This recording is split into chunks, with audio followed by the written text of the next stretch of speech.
Bom dia para você e boa tarde também, né, para quem nos acompanha da África, de África, por estar aqui conosco hoje em mais uma aula, numa quarta-feira, do nosso programa de Direitos Humanos e Saúde, de Mulheres e Meninas, organizado pela plataforma Região em Redes. Hoje a nossa oitava aula, né, tem como tema o direitos sexuais e reprodutivos, né, e para isso a gente convidou para falar com a gente a professora Estela Aquino, da Universidade Federal da Bahia. Ela é professora de saúde coletiva, né, e é doutora, né, em saúde coletiva, lá pelo UISC da UFBA, onde ela coordenou por 18 anos o Programa Integrado de Gênero e Saúde. Ela também participou da criação, coordenou de 95 a 2000 e integra até hoje o GT Gênero e Saúde da Abrasco, Associação Brasileira de Saúde Coletiva. E entre 2008 e 2014, ela foi conselheira titular do Conselho Nacional de Direitos da Mulher, onde ela representava a Abrasco.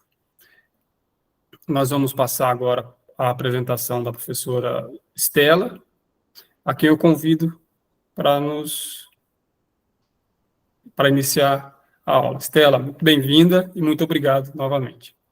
Bom, eu é que agradeço a oportunidade de estar aqui com um público tão seleto e amplo, né? Eu gostaria muito de estar num contato presencial com vocês. Eu sou uma professora de muitos anos, gosto de dar aula, atualmente dou menos aula porque estou aposentada. Eu brinco que eu estou aposentada para ter mais tempo para trabalhar, porque isso me deixa mais livre para aceitar desafios como esse aqui, né? Que é uma proposta muito interessante, que amplia muito a possibilidade de diálogo, de passagem de experiências, informações. E, ao aceitar o desafio de tratar desse tema com vocês, eu fiz algumas escolhas, né? Eu acho que é um tema suficientemente amplo para a gente eleger caminhos na hora de abordar. E eu estou apostando em um caminho na primeira hora, que é a hora onde eu vou estar compartilhando minhas ideias com vocês. Eu optei por compartilhar boa parte da minha experiência de quase mais de 4 décadas de militância nesse campo, né?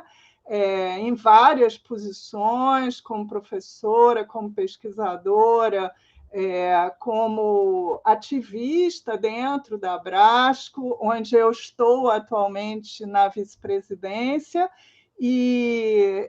na segunda parte da aula, então, eu acho que a gente pode, talvez, abrir para outras possibilidades, onde vocês se coloquem, me façam perguntas, façam comentários, e a gente possa dialogar. Então, eu vou tentar aqui fazer direitinho como o Davi me ensinou. Eu estava dizendo a ele que eu tenho mais familiaridade com a plataforma Zoom, mas vamos lá.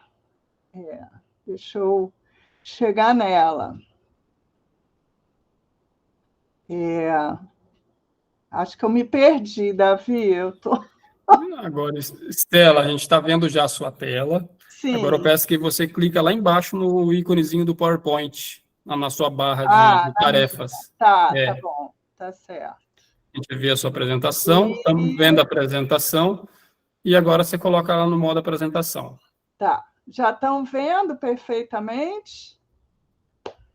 Tá certo? Ainda não está para a gente no modo apresentação. Engraçado. Agora tá. É um pouco, tem um delay. Um delay, né? Atraso. Tem. Tá. Bom, então, como eu falei antes, esse tema dos direitos sexuais e reprodutivos, eles incluem muitas questões e temas, e entre eles se discute prioritariamente as decisões reprodutivas, a maternidade segura e a sexualidade sem coerção. E ele está intrinsecamente relacionado à equidade de gênero, né? Mas aqui eu já gostaria de fazer uma observação que já há alguns anos a gente vem trabalhando com reconhecimento de que a equidade de gênero ela também passa pela equidade de raça, etnia e classe social dentro de uma perspectiva de interseccionalidade, um termo que foi cunhado pelas feministas negras, né?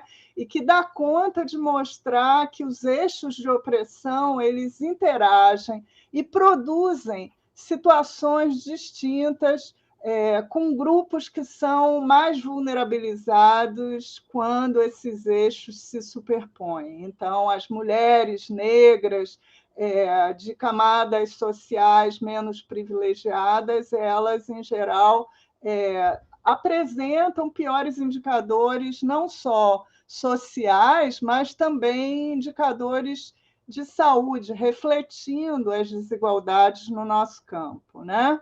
Os direitos sexuais e reprodutivos eles foram reconhecidos como direitos humanos das mulheres na chamada Conferência do Cairo, em 1994. E isso se deu como resultado de muitas lutas políticas ancoradas em processos históricos, né? A proteção legal dos direitos humanos é garantida formalmente pela Constituição de 1988 e por toda a legislação complementar e ordinária que se seguiu a adesão do país às convenções e tratados internacionais. Agora, a existência de um arcabouço legal dos direitos humanos, e em particular dos direitos sexuais e reprodutivos, não significa que esses estejam assegurados na prática. E o que a gente vê é que esses direitos, em particular, os direitos sexuais e reprodutivos, eles são permanentemente atacados, defendidos, disputados por diferentes atores, né? O movimento de mulheres, pessoas trans e LGBTQIA+, parlamentares, agentes do direito, religiosos e políticos.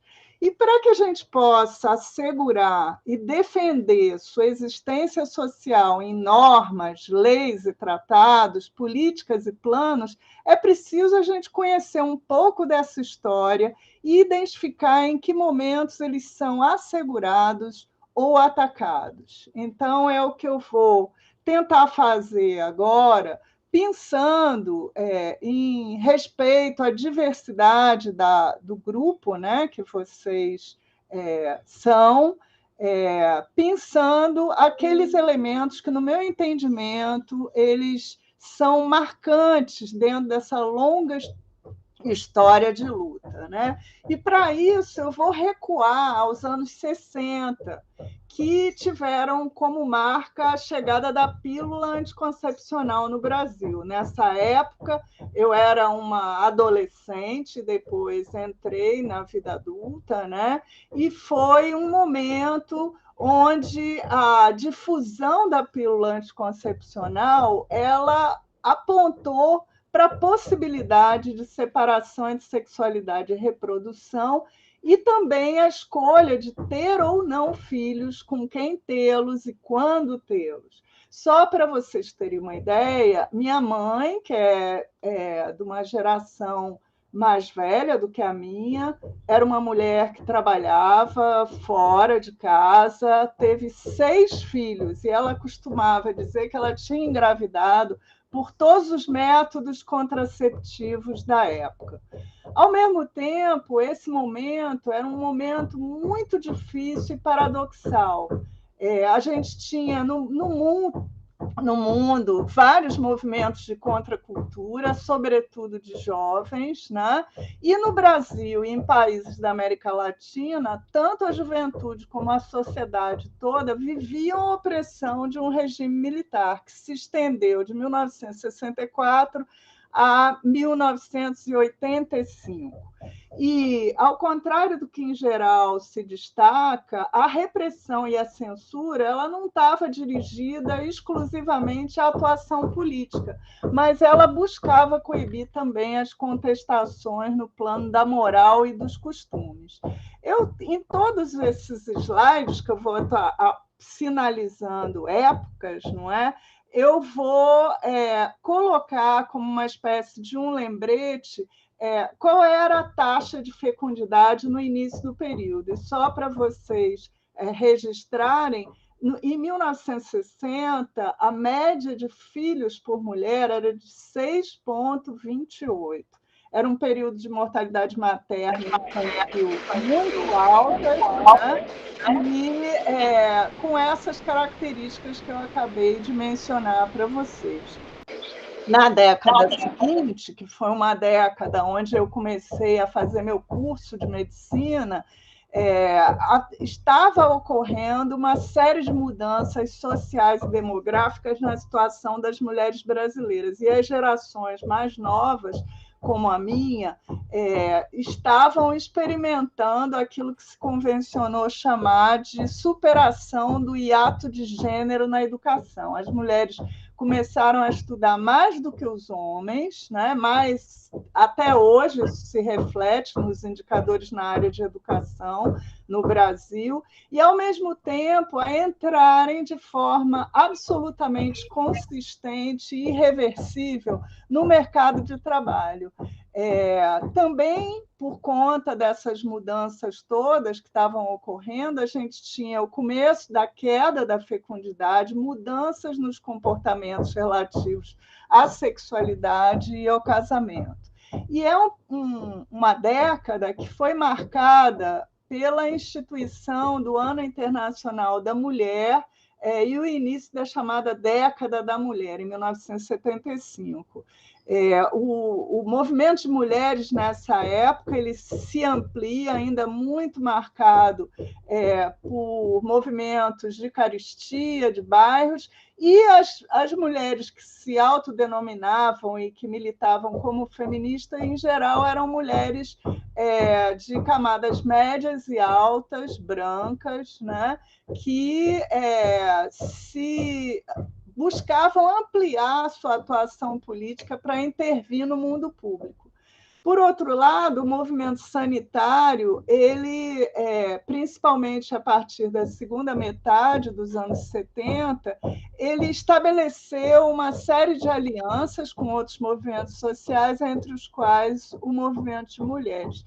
E, apesar de existir divergências políticas, muitas, tanto no movimento, que é o movimento pela saúde, quanto no feminismo, tudo confluía e se unificava na luta contra a ditadura e pela democratização do país. Tá?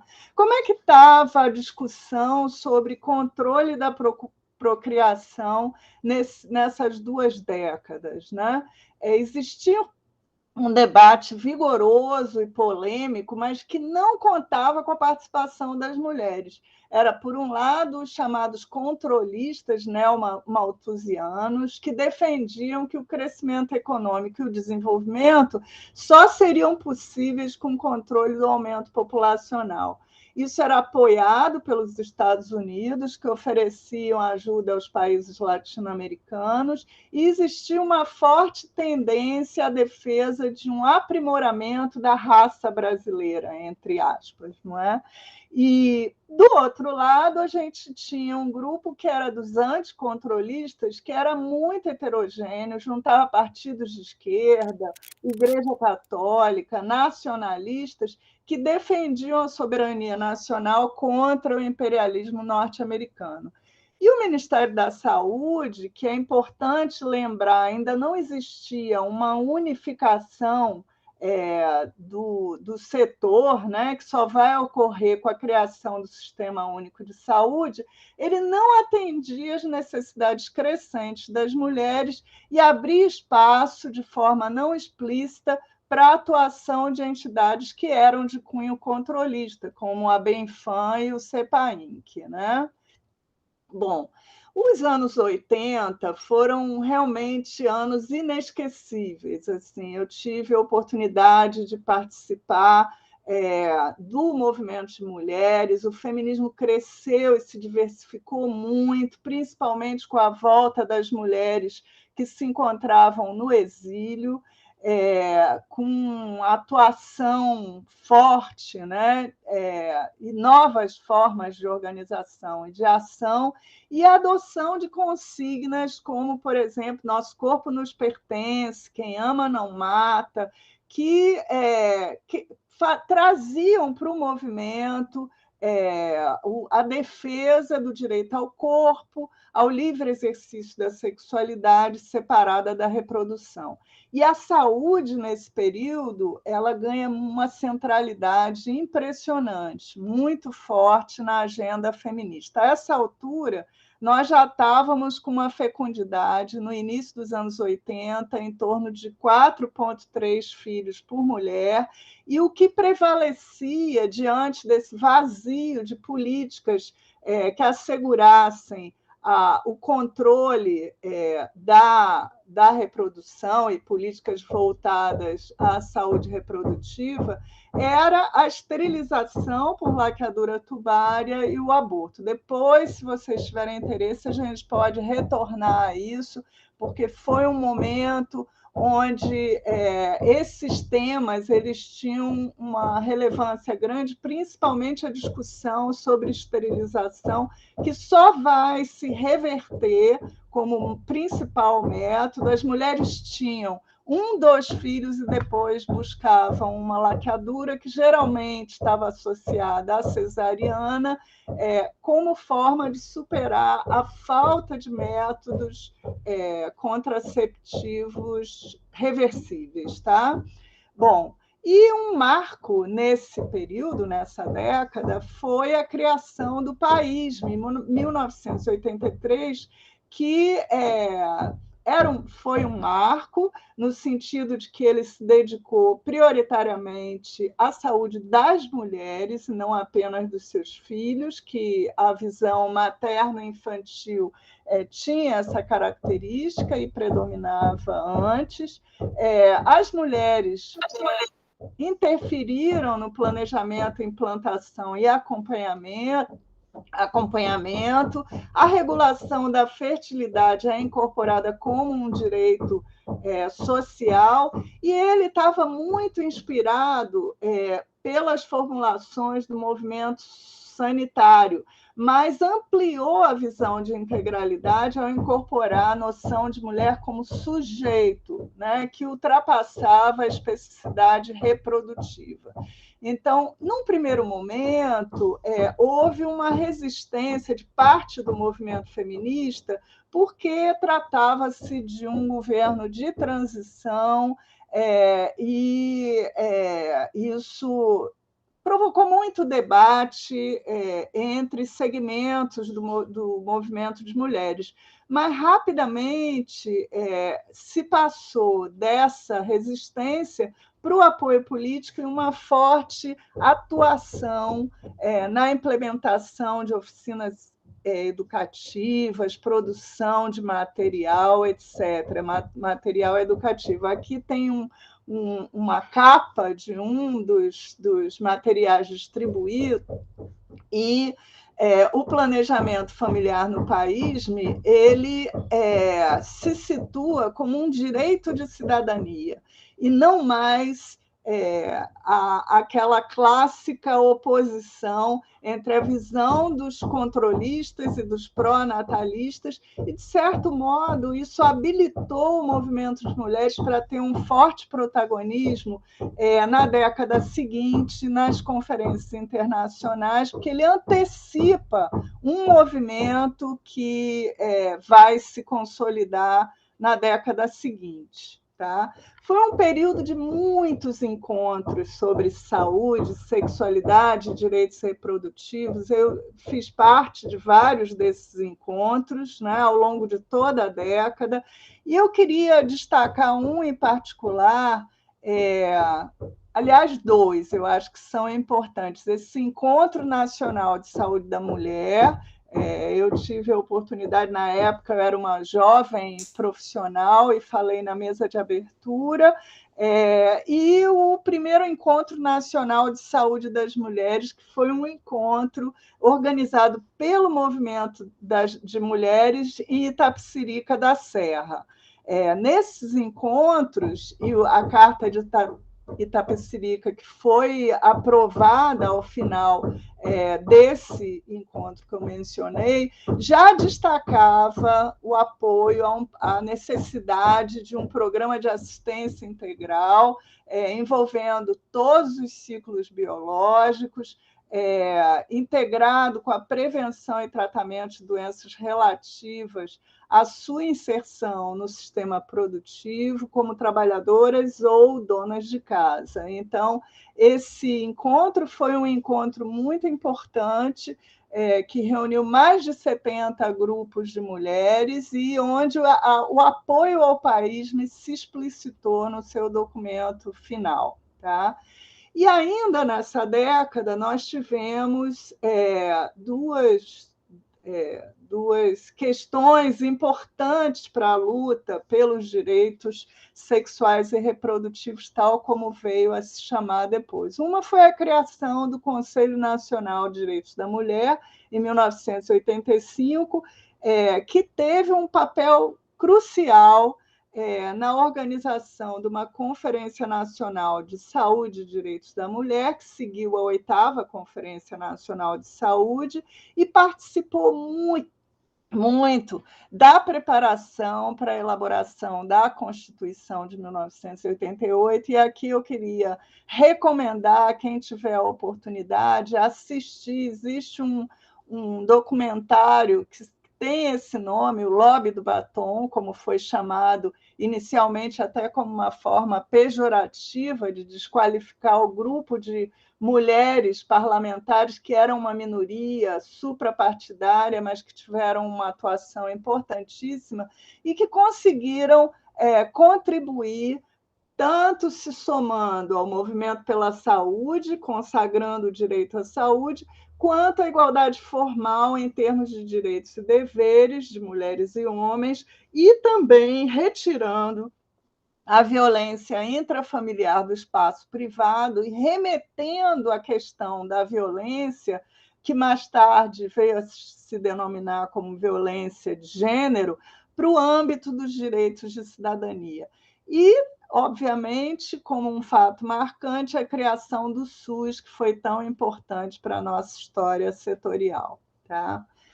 Nos anos 90, a gente encontra um período com condições políticas e econômicas que eram muito desfavoráveis à concretização de todos esses sonhos da década anterior, do SUS e do paísmo, e exigia novas estratégias de ação. Então, a ideia de trabalhar em rede, né, e de uma articulação internacional, ela se imprime na nossa atuação. Foi criada a Rede Nacional Feminista de Saúde, Direitos Sexuais e Direitos Reprodutivos, e nós éramos, naquele momento, desafiadas pela queda extrema da fecundidade, graças à esterilização e ao aborto, e a epidemia da AIDS, que também é um tema que depois a gente pode retomar adiante. Né? Nesse período, a denúncia de que a esterilização em massa de mulheres no Brasil ela estaria ocorrendo em regiões pobres e entre mulheres negras motivou a instauração de uma CPMI, e que foi presidida pela deputada Benedita da Silva, em 1993.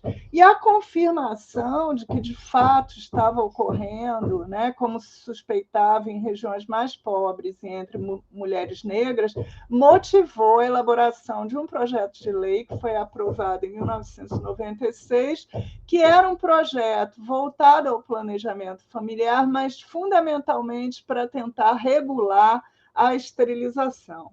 Tá? Essa década ela teve como, do ponto de vista internacional, a realização de várias conferências internacionais, e entre elas duas se destacam para o tema da nossa aula de hoje, que é a chamada Conferência do Cairo, em 1994, que é uma conferência sobre população e desenvolvimento, e a Conferência Mundial sobre a Mulher, que ocorreu em Beijing. Em 91, a fecundidade já estava em menos de 3 filhos por mulher, né? Então, vamos recuperar a forma como se deu a legitimação desses termos que a gente hoje está tratando. Os direitos reprodutivos, esse termo tinha sido cunhado 10 anos antes, num encontro que era sobre aborto em Amsterdã, mas ele foi consagrado na Conferência Internacional do Cairo e reafirmado na Conferência de Beijing, né? E lá, nos documentos finais, ele foi definido como um direito básico de todo casal e todo indivíduo de decidir livre e responsavelmente sobre o número, espaçamento, oportunidade de ter filhos, né? E, ao mesmo tempo, ele incluía o direito de tomar decisões sobre a reprodução sem discriminação, coerção ou violência, tá? Já os direitos sexuais, eles tiveram um percurso um pouco mais complicado.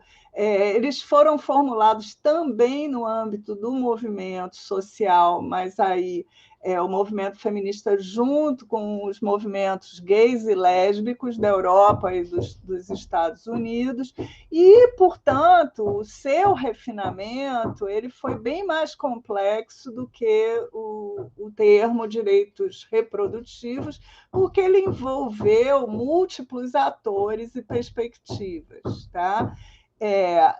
No Cairo, esse termo foi eliminado do documento final, mas ele foi retomado e aprovado no relatório final de Beijing. E ali se declarava, né, que os direitos humanos das mulheres incluem o seu direito a ter controle sobre as questões relativas à sua sexualidade. Cunha apresenta, né, 2 novos termos, que são a saúde sexual e reprodutiva, e fala sobre a igualdade entre mulheres e homens no tocante às relações sexuais e à reprodução, o que envolveria o respeito à integridade da pessoa humana, o respeito mútuo, consentimento e responsabilidade comum pelo comportamento sexual, tá? Bom, esses 2 termos, saúde reprodutiva e saúde sexual, que a gente vai ver com muito mais frequência nos manuais e na atuação em termos dos serviços de saúde, eles tiveram um percurso diferente, porque foram noções formuladas no campo institucional, tá? E foram consagradas, como eu falei, nos programas de ação do Cairo e de Beijing. Então, a saúde reprodutiva tem uma definição que expande e localiza, né, a definição geral de saúde da OMS, para prever um estado de completo bem-estar físico, mental e social em tudo relacionado ao sistema reprodutivo, suas funções e processos. Então, ela é uma noção que dá uma ênfase grande à reprodução biológica, e a assistência à saúde reprodutiva vai ser definida como uma constelação de métodos, técnicas e serviços que vão contribuir para a saúde e o bem-estar reprodutivo. A saúde sexual é sempre uma noção um pouco mais vaga, e repete a história do estado físico, emocional, mental e social de bem-estar em relação à sexualidade, e reafirma a abordagem respeitosa da sexualidade, das relações sexuais e a possibilidade de ter experiências prazerosas, sexo seguro, livre de coerção, discriminação e violência, tá?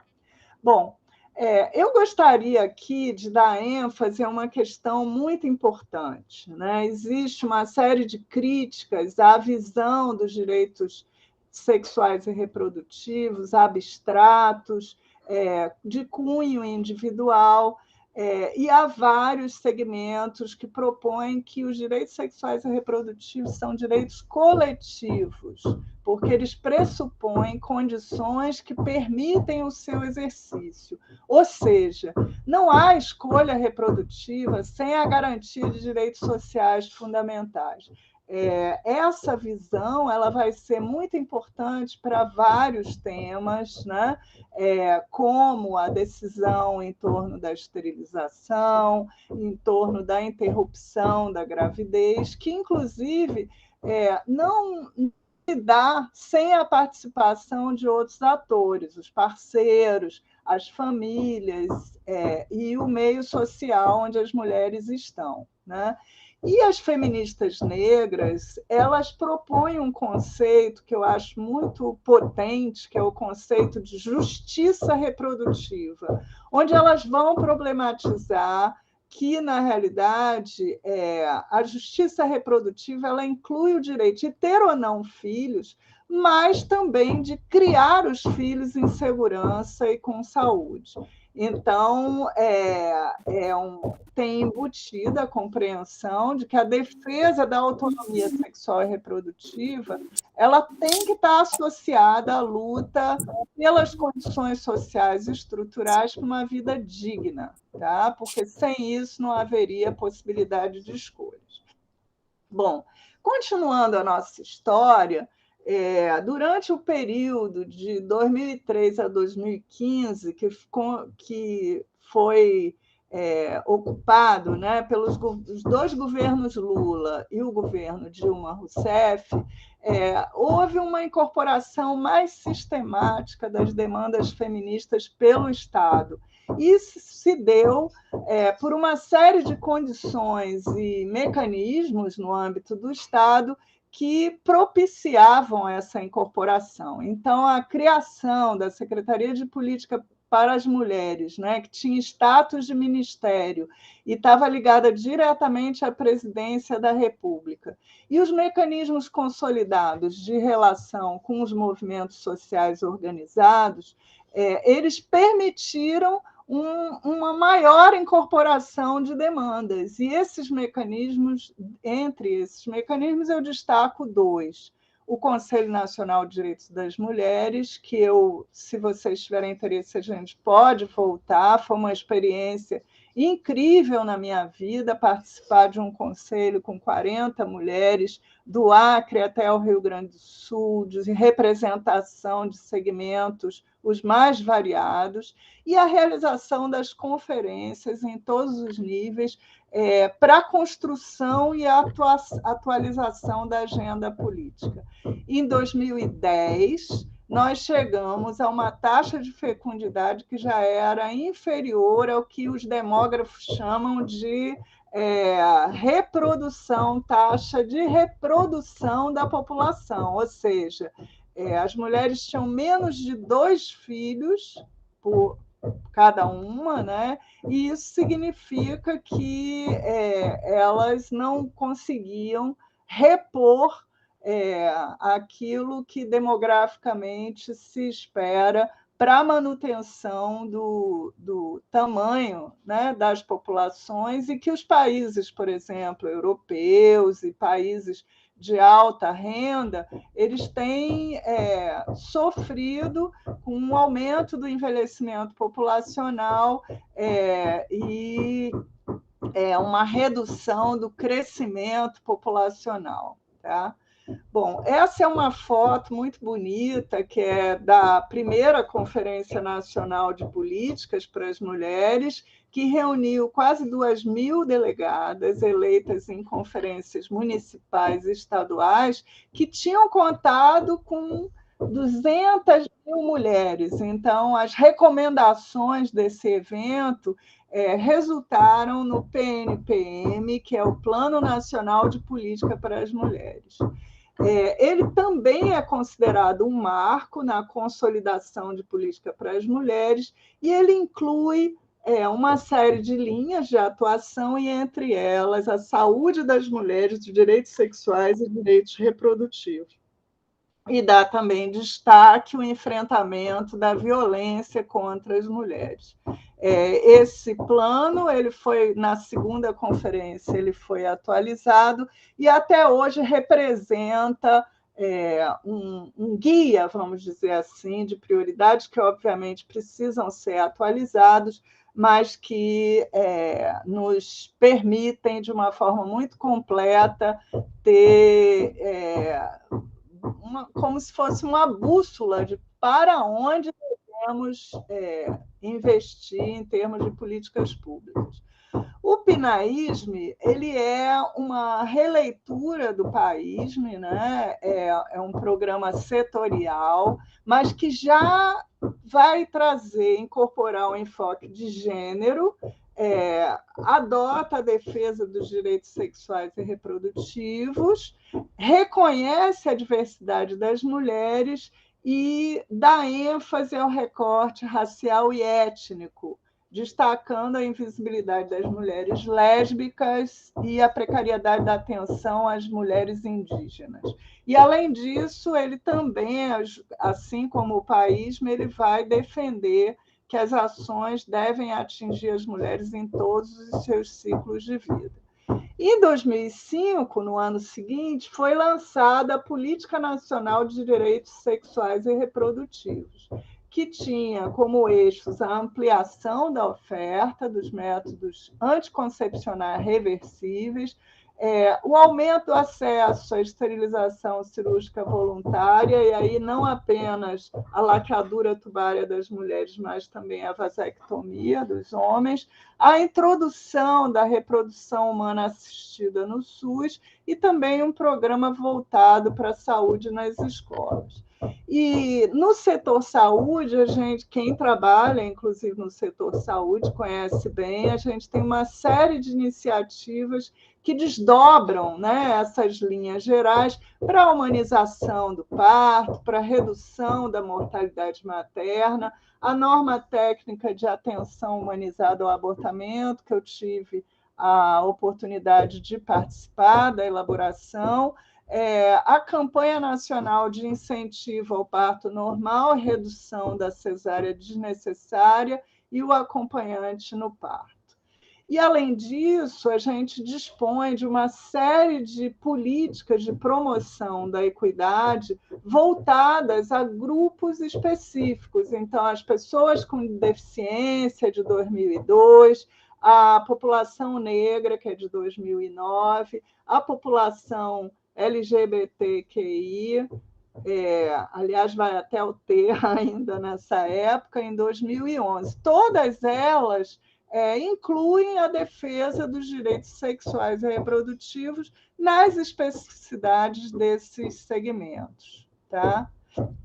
Bom, fazendo um balanço do que todo esse percurso vinha resultando no SUS, a gente tem, por um lado, a universalização do acesso à assistência à saúde, que é uma característica, né, um dos princípios básicos do SUS, mas a gente tem, ao mesmo tempo, desigualdades regionais e sociais, com destaque para o racismo institucional e a discriminação nos serviços de saúde. Isso a gente também pode voltar depois no debate, porque, inclusive, nós temos no MUSA, que é o Programa Integrado de Gênero e Saúde do Instituto, trabalhado com pesquisas que buscam dar conta do processo de discriminação e estigma na atenção ao aborto, na atenção ao câncer e uma série de outras condições. Nós tivemos uma ampliação do acesso à contracepção, assistência pré-natal e ao parto, mas, por outro lado, isso se deu com uma forte medicalização do parto, o abuso de cesarianas, a mortalidade materna ainda permanecia alta, apesar da queda da mortalidade infantil ter sido atingido antes do tempo os compromissos assumidos em relação aos objetivos do milênio, na mortalidade materna, isso não ocorreu. E o aborto continua ilegal até hoje, mas não coíbe a prática e vai penalizar mulheres jovens, negras e pobres. E tudo isso a gente publicou num artigo no Lancet, que é uma das principais revistas da área biomédica, em 2011, um número especial que foi todo dedicado ao Brasil e que eu tive a oportunidade de participar do artigo sobre saúde de mães e crianças no Brasil. E aqui alguns indicadores, só para compartilhar com vocês. Naquela época, a pesquisa nacional mais recente era a de 2006, o DHS, né, de 2006, onde todos os indicadores mostravam um crescimento que dão conta daquilo que eu falei anteriormente sobre o aumento da cobertura, tanto do uso de contraceptivos, de acesso a consultas de pré-natal, de alguns indicadores de qualidade do pré-natal, e o parto hospitalar, que era praticamente de 100%.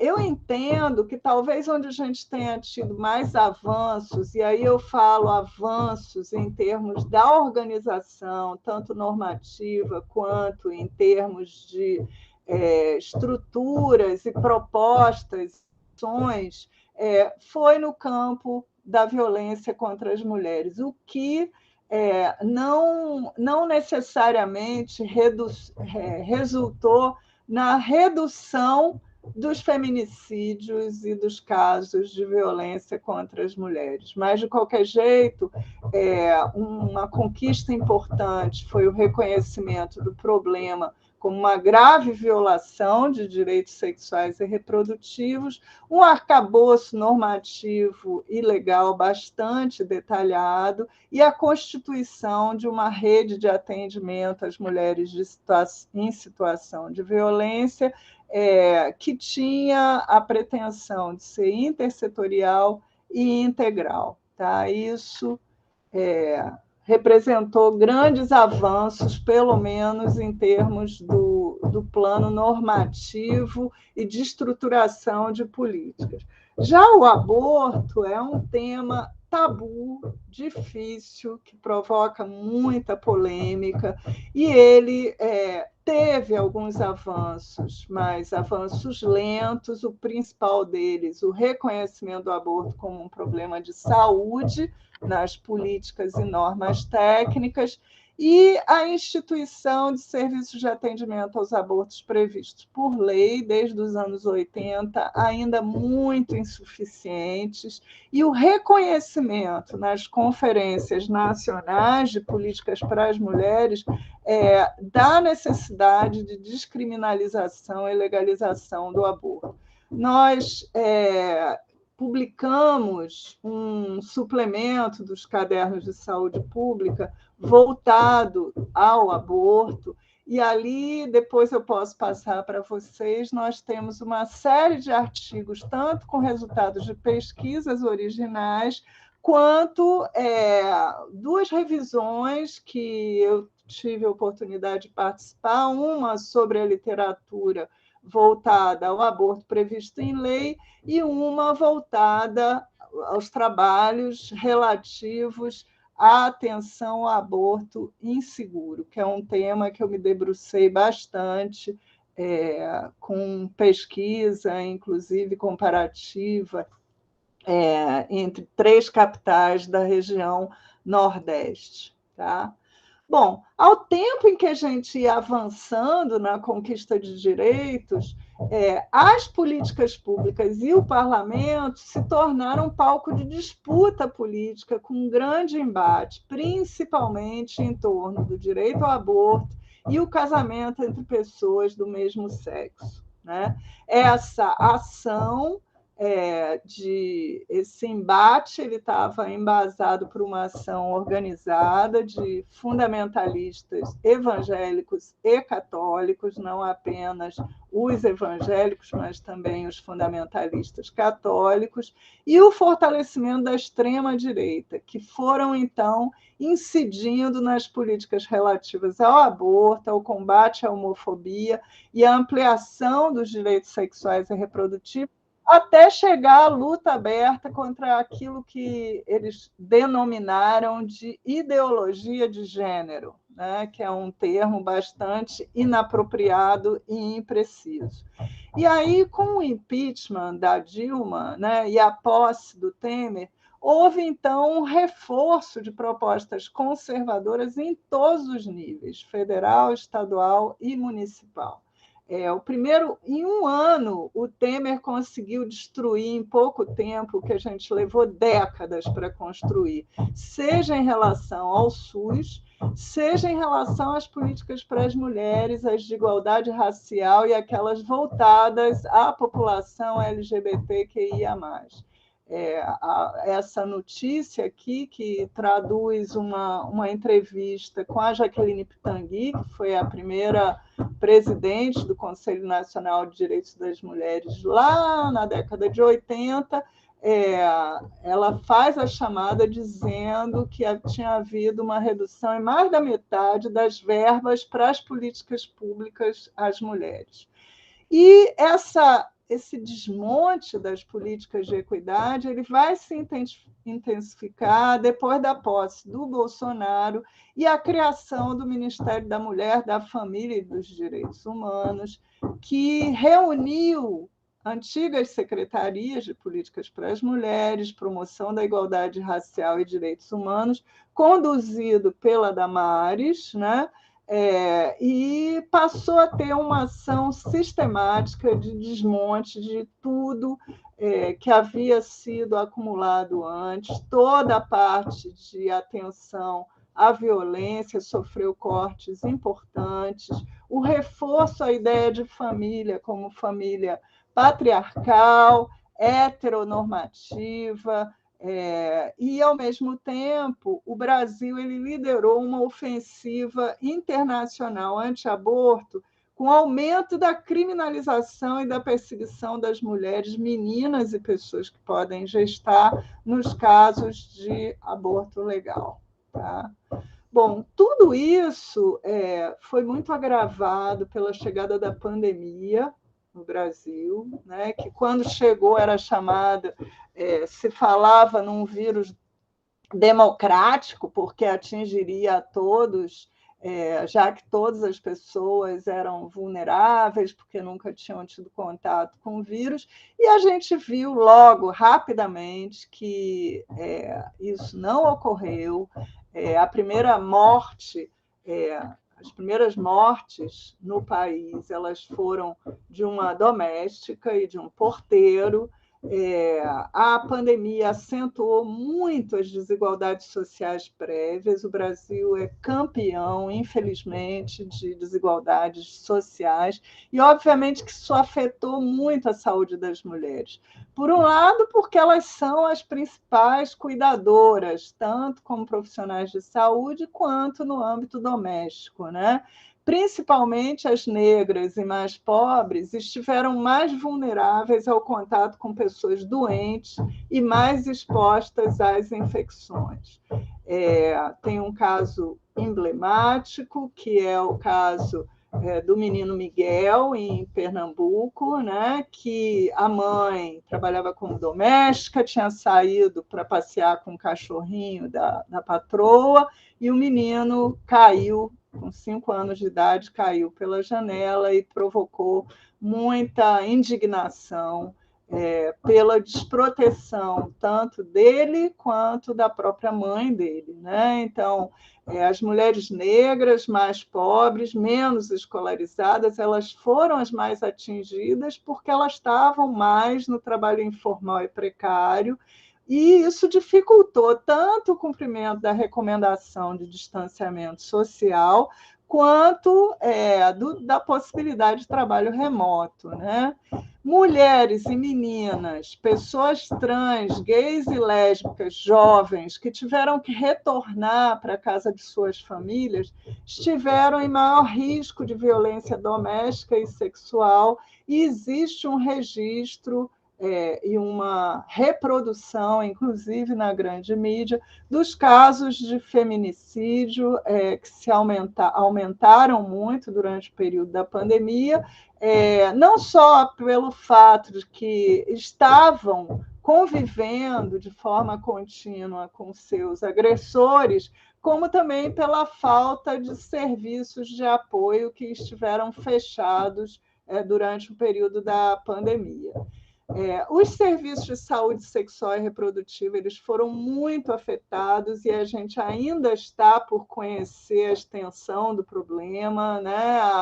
A quantidade de gravidezes não pretendidas, de problemas em relação ao pré-natal e ao parto, que se refletiram numa mortalidade materna por Covid das mais altas no mundo, e, inclusive, do manejo de doenças crônicas, particularmente do rastreamento, câncer de mama e de colo de útero, né? Bom, vamos então, já me dirigindo para o final da minha aula, eu queria falar um pouco sobre o momento que a gente está vivendo em relação à possibilidade de retomada das políticas de equidade. A gente teve um processo eleitoral muito tumultuado, muito disputado, e uma frente ampla derrotou a extrema-direita e conduziu o Lula para o seu terceiro mandato, que se iniciou em janeiro desse ano, né?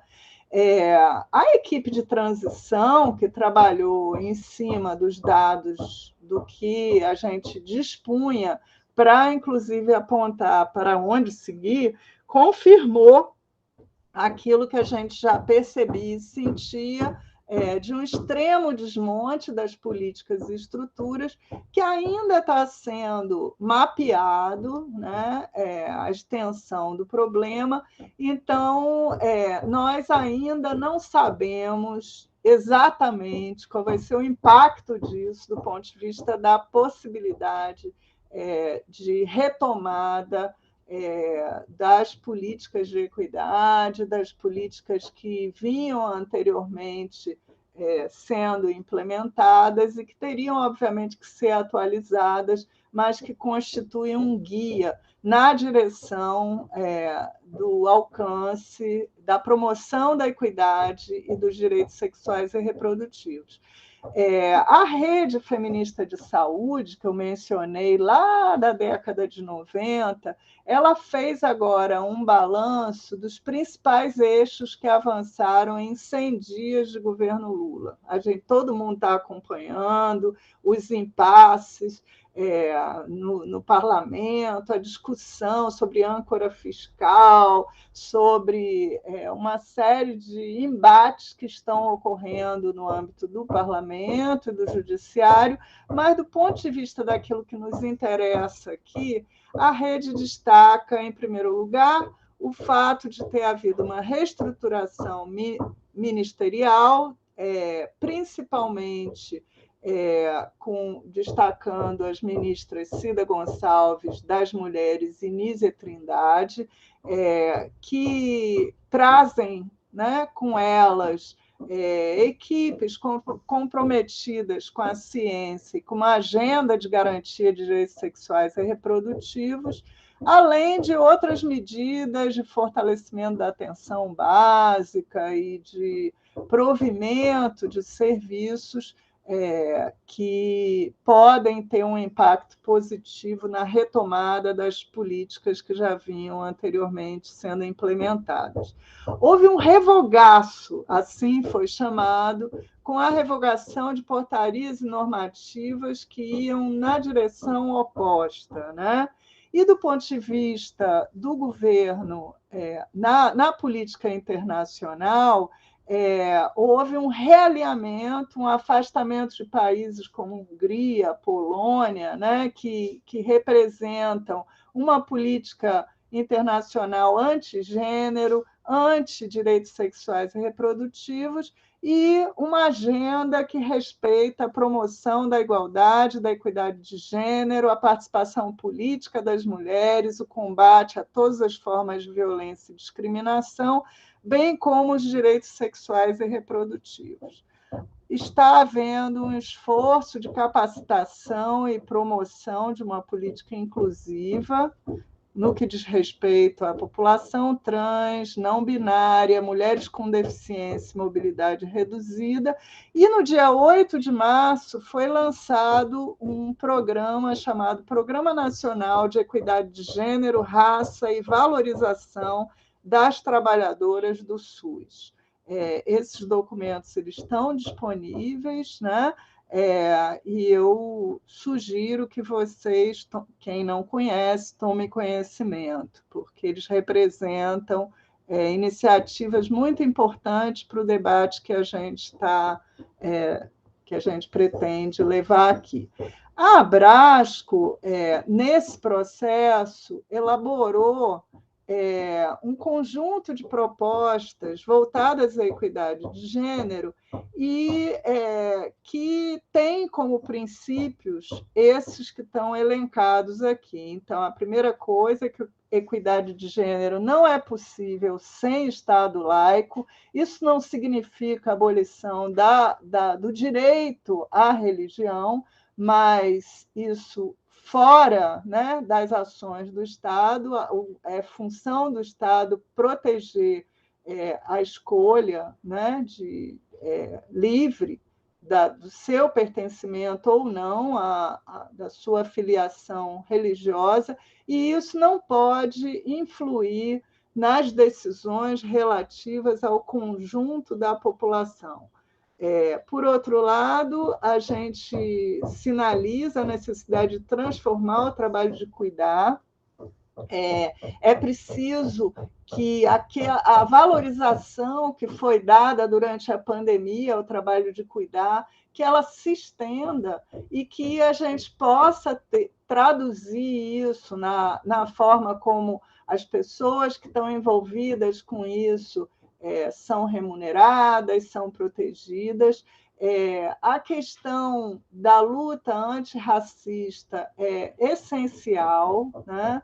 As políticas de saúde não podem confundir saúde das mulheres com saúde materna, então a gente não pode, mais uma vez, ser assombrado com aquilo que já foi chamado de materno-infantilismo, onde as mulheres são reduzidas à sua condição de mães, mesmo quando não são, né? A autonomia, a justiça reprodutiva são indissociáveis da equidade de gênero e raça.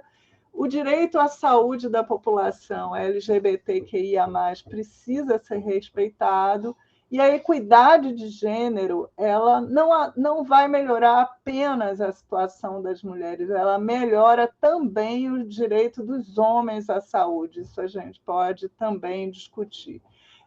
Uma política de equidade não é compatível com a precarização das relações de trabalho. Esse documento está no site da Abrasco, e eu sugiro a vocês, a quem tiver interesse, que busquem ler, porque eu acho que ele ficou muito, muito bom. Então, terminando, eu queria dizer que, revendo essa história que eu apresentei para vocês, e isso me alimenta, né? Mesmo que não seja para mim, pessoalmente, pela minha idade, né? Mas que o futuro se apresente melhor para as próximas gerações, e é na luta política que a gente pode resgatar a esperança. Para se ter saúde, é preciso assegurar o direito de viver sem medo do sexismo, do racismo, da homofobia, viver sem medo da violência de um governo. Desculpa, eu esqueci de desligar meu celular. Viver sem medo da violência de um governo contra o seu próprio povo. É função do Estado proteger os interesses e direitos da sua população, do seu povo. É preciso ter liberdade, o que pressupõe o respeito à diversidade, a garantia do direito à saúde e dos direitos sexuais e reprodutivos. Por isso, é imperativo defender o SUS, o Estado laico, democrático e plural, e é também imperativo, antes de tudo, defender a democracia a qualquer preço. Então, muito obrigada. É isso que eu teria. Eu só não sei sair daqui, viu, Davi? Ô, Estela, muito obrigado, viu, pela sua apresentação. A gente já vai passar para o debate. Isso. Pronto, consegui. Muito obrigado pela excelente exposição. Acho que agora, falei para você, agora que você começou a falar, a gente estava com 100 pessoas, agora a gente tem 220. Então, Muito pessoal, bom. tá? A gente já vai passar direto para as nossas questões. Vou pedir para você depois, esses documentos que você citou, que estão na Brasa, se você pode depois mandar o link para a gente poder disponibilizar para o pessoal. Eu O mando. pessoal gosta muito para usar como bibliografia. Tá ótimo. Tá bom? Eu mando, e também as referências que eu fui citando, eu acho que tem boas referências para quem tiver interesse poder consultar, tá bom? Excelente. Então, todas elas estão disponíveis na internet, então eu mando para você. Perfeito. Vamos passar, então, as questões, os comentários. Eu vou pedir primeiro, né, pela ordem, para a Lia Giraldo fazer o comentário, a pergunta dela. Bom dia, Lia, por favor. Oi, muito bom, viu, Estela? Muito obrigada por essa maravilhosa aula. Eu soube da aula agora de manhã, entrei um pouquinho atrasada. Eu fiquei, meu Deus, essa aula é muito importante para o que a gente está fazendo. Eu sou também da Abrasco, coordeno o GT de Saúde e Ambiente, e queria dizer o seguinte, que nesse tema da justiça, do direito reprodutivo, né, e da justiça reprodutiva, o tema do trabalho e do ambiente são fundamentais, são intersecções que precisam ser, agora, nesse processo que vai, né, desenvolver mais e tudo nesse contexto, que a gente possa fazer um avanço nessa questão, né? E, recentemente, a Abrasco foi contactada pelo Centro de Direitos Reprodutivos, é uma ONG global, com sede em Nova York, tem 32 anos, que começou com a luta ativista em defesa das mulheres, né, pelo aborto, contra a violência da mulher e tal. E eles começaram a ter sedes em vários países, e uma delas na Colômbia, e a Comissão de Justiça,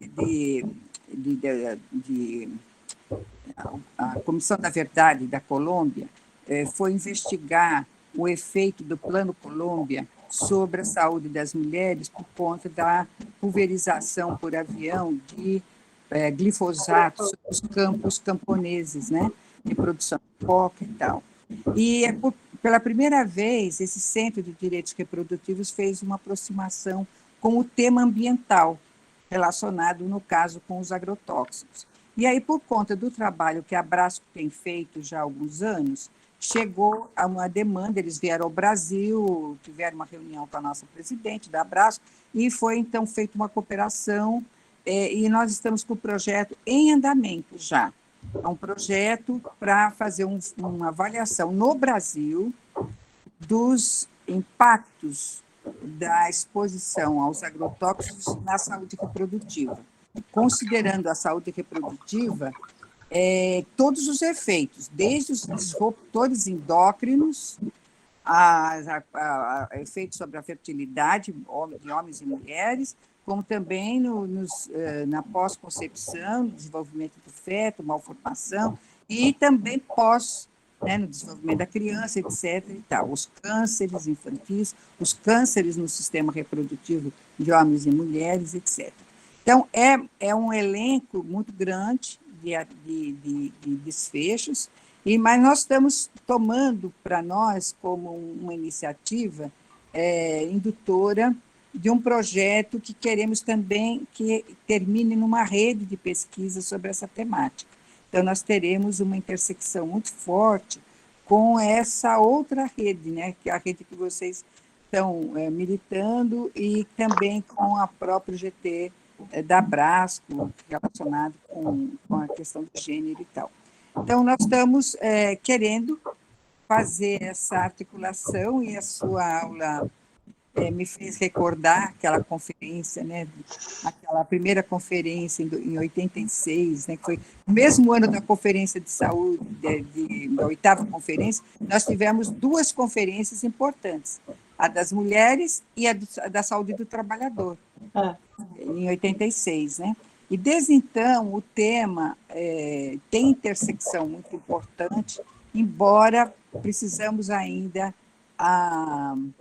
aprofundar, porque as condições de trabalho que você citou no último slide, ele ainda está pouco transversalizado na temática da luta feminina e da luta das condições de trabalho. E nessas questões também as questões ambientais. Uhum.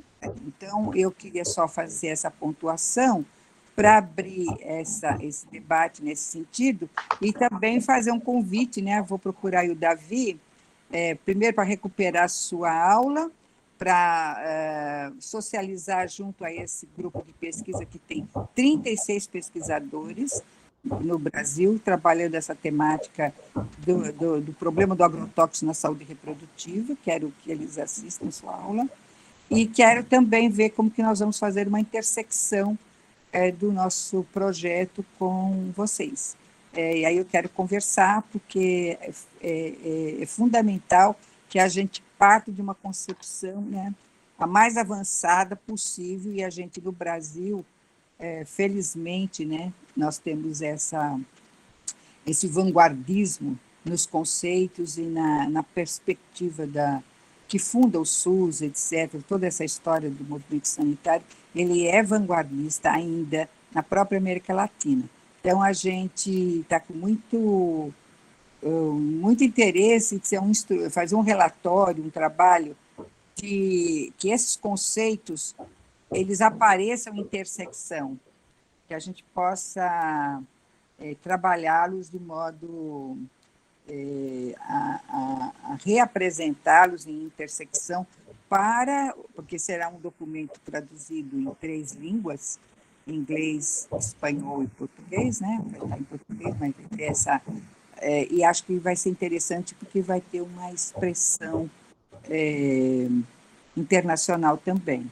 Então, está aí o convite, está aí a pontuação. Muito obrigada pela beleza da aula. Davi, vamos conversar, tá bom? Obrigado, Lia, pelo seu comentário. Estela, eu vou passar para fazer mais uma pergunta, a gente faz rodadas de 2 questões. Tá? A próxima pergunta é da Ruth Pereira. Antes de passar para a Ruth, só lembrar que a Lia falou de interseccionalidade, enfim, da discussão. Eu lembro que em setembro a gente vai ter um módulo específico sobre determinantes sociais, econômicos e ambientais de saúde, em que a gente vai abordar essas questões durante o mês de setembro e outubro. Vai ser bem interessante. Por favor, Ruth Pereira. Bom dia, está dando para me ouvir? Sim, Ruth. Bom dia a todos, bom dia, professora. Primeiramente, parabéns pela aula, foi maravilhosa. Eu sou psicóloga, moro no interior do estado do Rio, né, que é Vale do Café. E eu queria entender um pouco melhor, se a senhora puder explicar, o que os serviços de saúde propõem para os casos que, por exemplo, aqui na minha cidade, por ser interior, as meninas ainda, né, assim, você foi passando uma linha do tempo que a média de filhos, né, lá atrás era 4, 5, isso acontece aqui ainda. E aí, geralmente, essas meninas começam ali com 14, 15 anos e vai lá 5, 6 ou mais, né? E uma população muito simples. E parece, assim, a minha impressão é que é um ciclo, né? Essas mães criam seus filhos ali daquela forma muito precária, daqui a pouco essas meninas adolescentes também acontecem a mesma coisa, e assim vai, de geração em geração. E aí, essa questão... o que o governo propõe, o que o Brasil está discutindo a respeito dessa situação da saúde sexual relacionada também à questão da sociedade como um todo, financeira, desenvolvimento. Tá bom. Por favor, Estela, você pode reagir às Posso? duas perguntas, depois a gente faz as outras Tá duas. bom.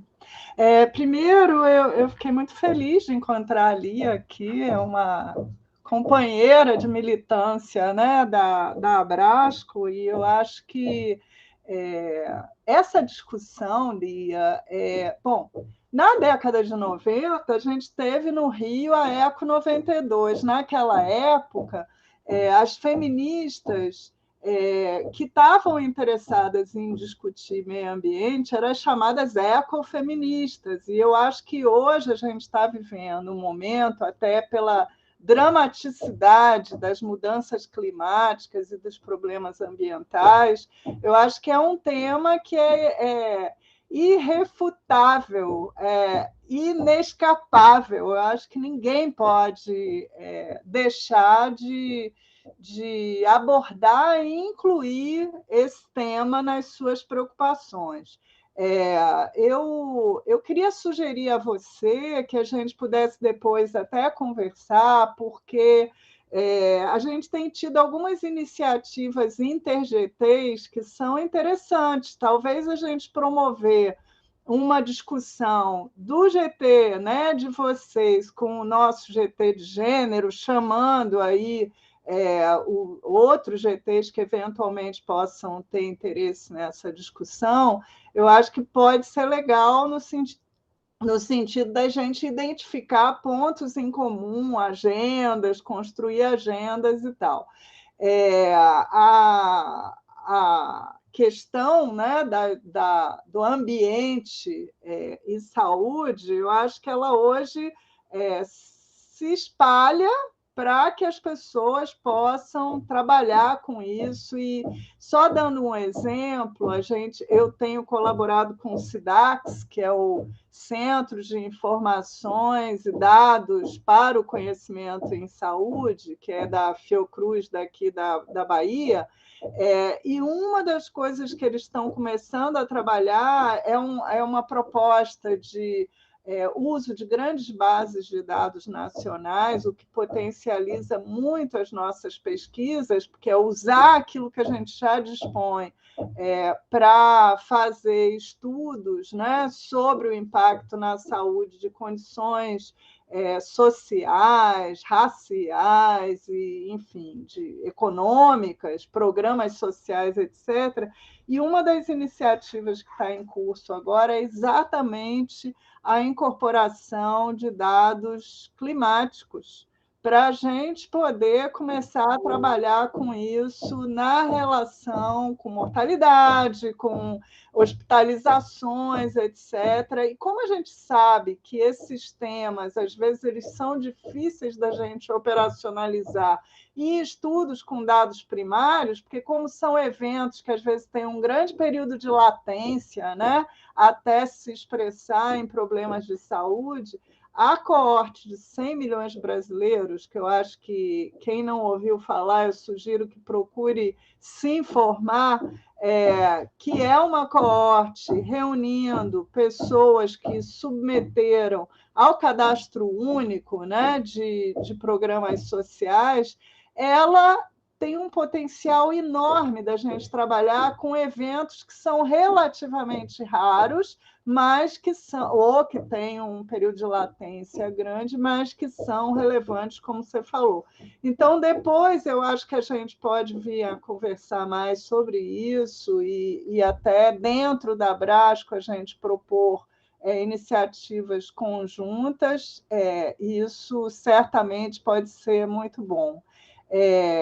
Em relação a Ruth, eu queria te dizer o seguinte: uma das coisas mais bonitas que eu já fiz na minha vida foi trabalhar num projeto de pesquisa que era sobre reprodução e sexualidade na juventude, onde a gente trabalhava com essa informação sobre gravidez na adolescência, mas como parte da trajetória desses jovens, porque a gravidez ela pode ou não acontecer, ela pode ou não resultar no nascimento de uma criança e ela pode ou não ser interrompida. Então, esse projeto ele gerou, depois eu posso passar também para você produtos que saíram desse estudo, mas uma coisa que eu acho que o projeto trouxe de contribuição foi exatamente problematizar essa ideia de que da reprodução do ciclo de pobreza com a gravidez na adolescência e em famílias cujas mães tiveram, existe toda uma literatura falando disso. E o que a gente observou é que essa reprodução do ciclo de pobreza e da gravidez na adolescência é um fenômeno complexo que, ao mesmo tempo, pode ser interrompido pelas políticas sociais, principalmente pelo acesso à educação. Os estudos que a gente publicou mostram que meninas cujas mães tiveram filhos na adolescência, mas que concluíram o ensino superior, por exemplo, apesar de serem de famílias de origem desprivilegiadas, menos privilegiadas, elas têm um padrão que se aproxima das meninas com uma situação social mais privilegiada. E a nossa interpretação é de que a gravidez, a maternidade na nossa sociedade é um valor, né? Para todo mundo, até para quem não tem filho, é esperado que a gente se posicione. Eu tive filho já bem mais velha, né? A minha primeira filha eu tinha 37 anos, e uma coisa que eu ouvia sistematicamente era: você não gosta de crianças? Não vai ter filho? Quer dizer, a maternidade para as mulheres é um imperativo.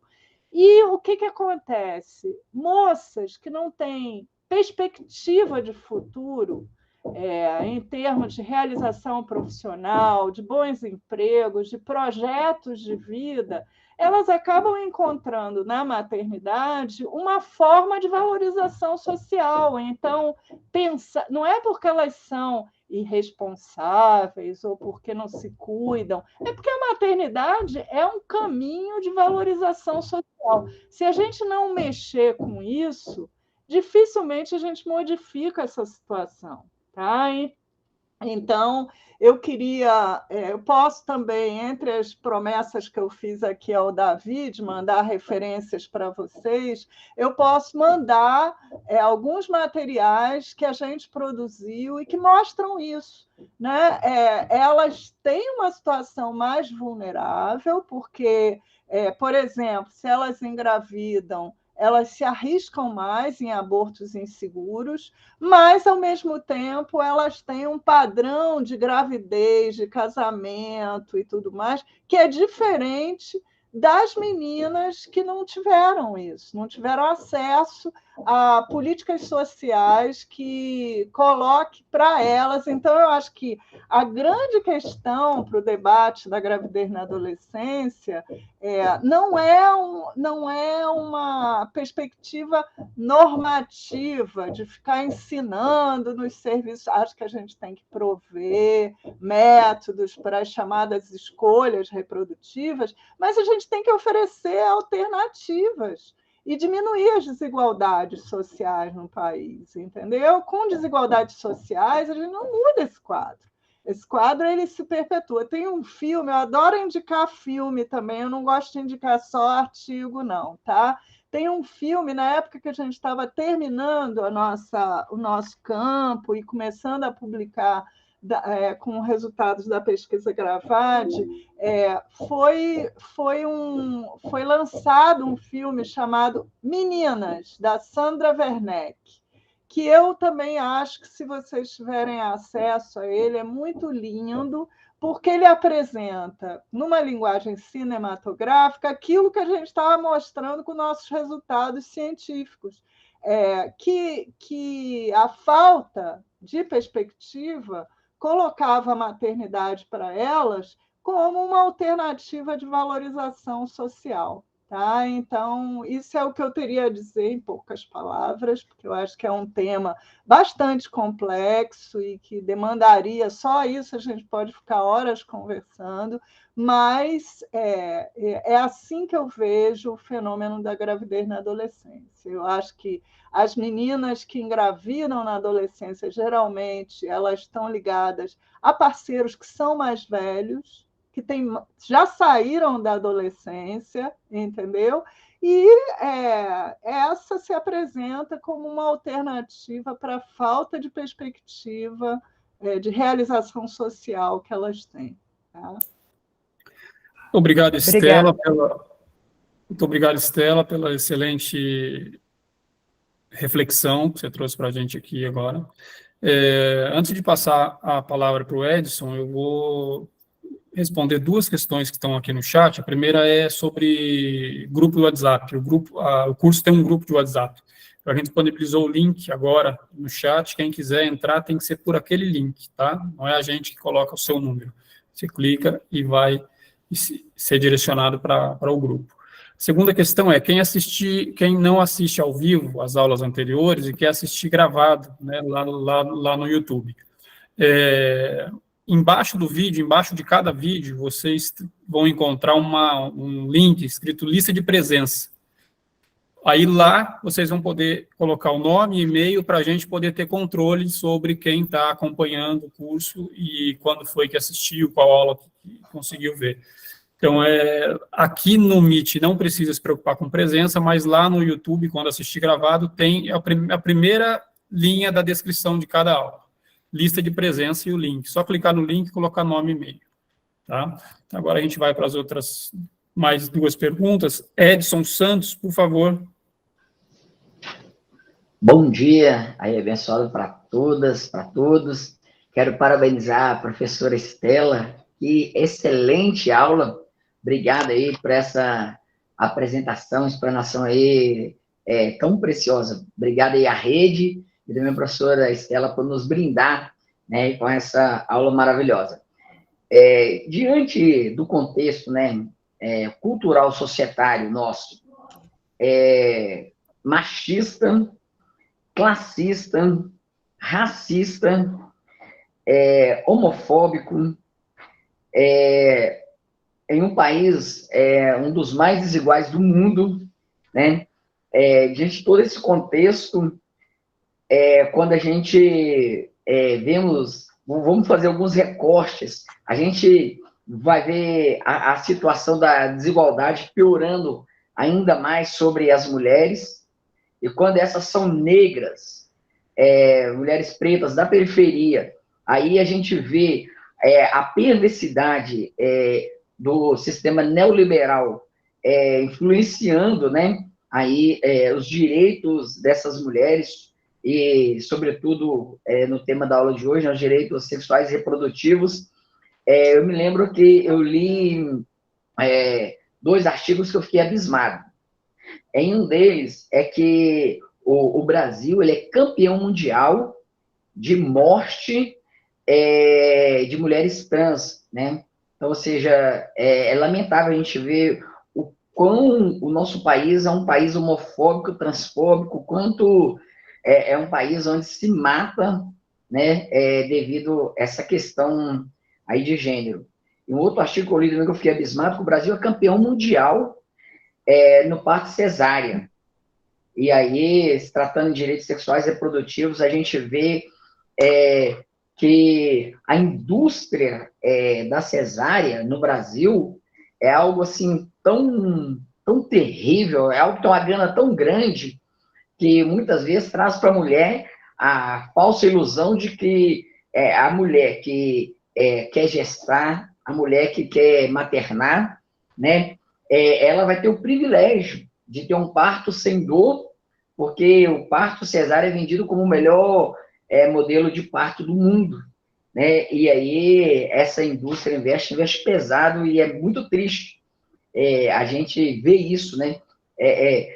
Quando a gente lê artigos, né, trazendo sobre isso, que o Brasil é campeão mundial de parto cesárea no mundo, né? E aí a gente vai ver, para além disso, violência obstétrica em números alarmantes.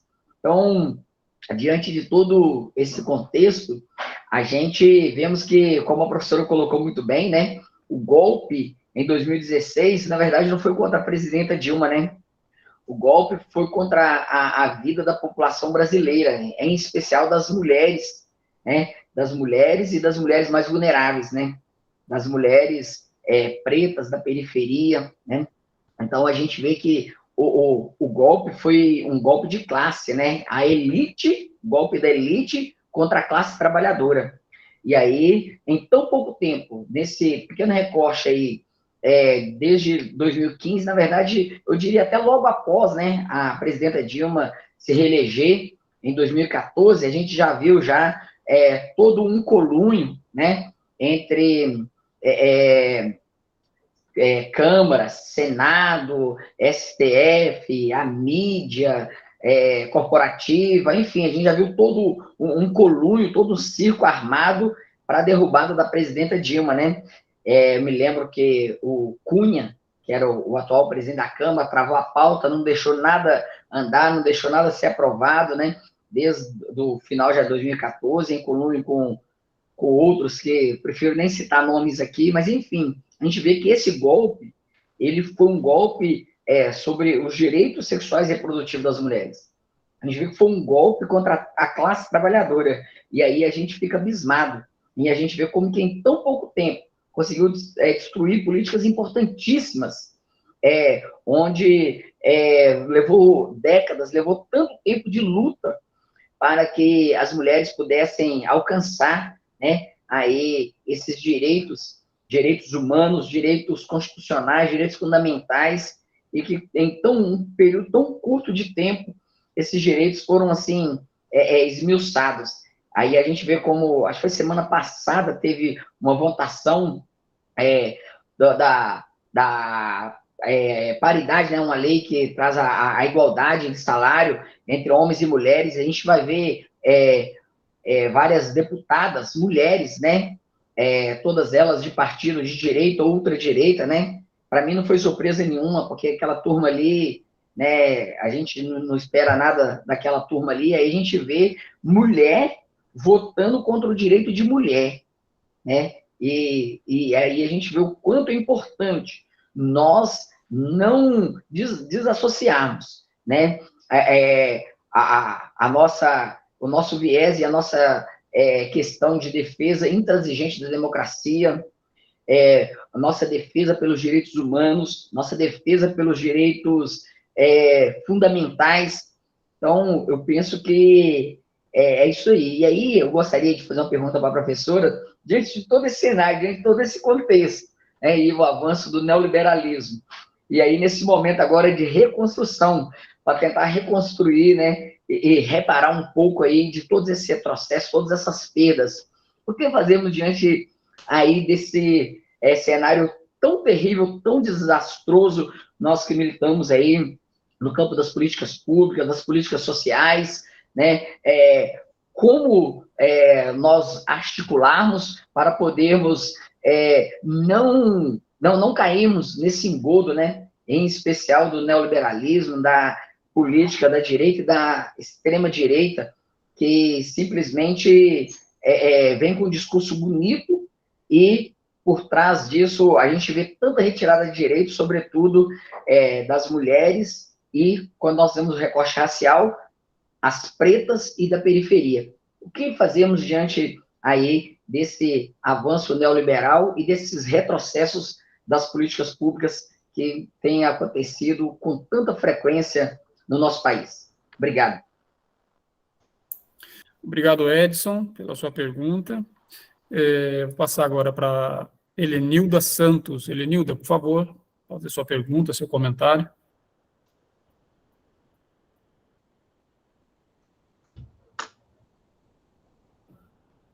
Bom, enquanto a Helenilda se posiciona, se alguém tiver mais alguma questão, que eu falei no começo, nem todo mundo estava aqui ainda,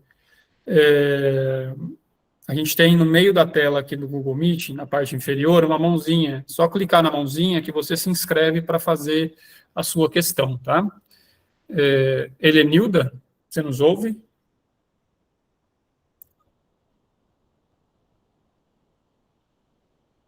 Bom, Helenilda, se ela conseguir fazer depois, a gente devolve a palavra para ela. Vamos passar para a Letícia Domingues.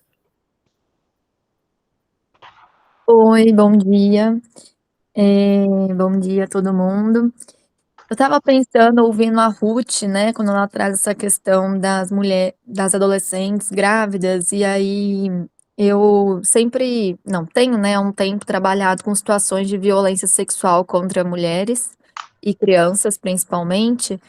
E aí, uma questão que sempre chegou, assim, no serviço, onde o outro, né, que eu trabalhava, que tinha uma certa articulação com a segurança pública, com o IGP, né, que é das perícias, as questões do consentimento, né, de adolescentes. A gente tem que, a partir da lei do estupro de vulnerável, né, que até os 14 anos, a mulher, né, a pessoa, enfim, não tem o consentimento, não tem como consentir uma relação sexual.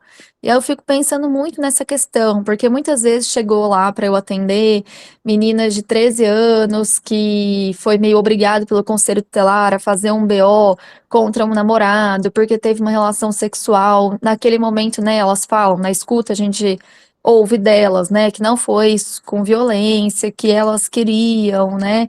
E eu fico pensando muito nessa questão da sexualidade, assim, né? De como a gente tem lidado também com essa sexualidade, e aí tem uma questão cronológica aí que impõe uma questão do consentimento. É um questionamento, assim, que a gente sempre acaba fazendo, assim, também, nesse serviço, quando a gente vê o sofrimento dessas adolescentes quando chegam, envolve boletim de ocorrência, envolve uma questão de segurança pública aí, em torno da própria sexualidade. E aí eu fico nesse questionamento, né? O quanto é algo do desenvolvimento realmente, o quanto a gente também tem que começar a olhar de uma outra forma. Enfim, é um pouquinho nisso, assim, que eu queria ouvir a Estela. Muito obrigado, Letícia. Estela, por favor. Bom, primeiro, em relação ao Edson,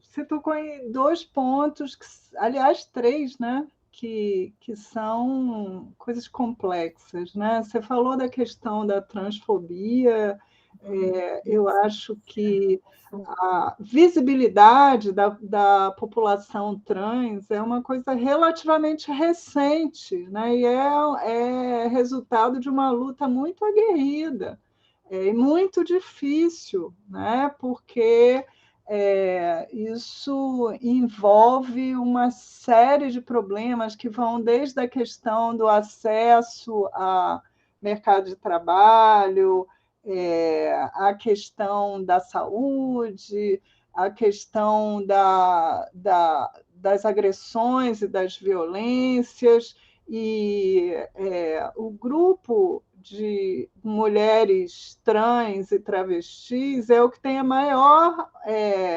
prevalência de HIV/AIDS, né?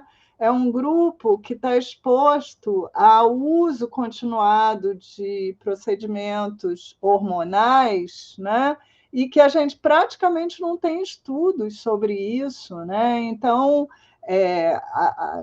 no caso da saúde das mulheres cis, isso já é uma coisa que vem sendo explorada ao longo da história da produção do conhecimento, né? Mas no caso da população trans, isso praticamente, se a gente for olhar o que tem de produção do conhecimento, é muito relacionado às pesquisas sobre AIDS e sobre violência. Então, eu acho que é um mundo que precisa ser desbravado do ponto de vista da produção de conhecimento científico e também em termos da luta política, né? É um grande desafio, eu penso, né?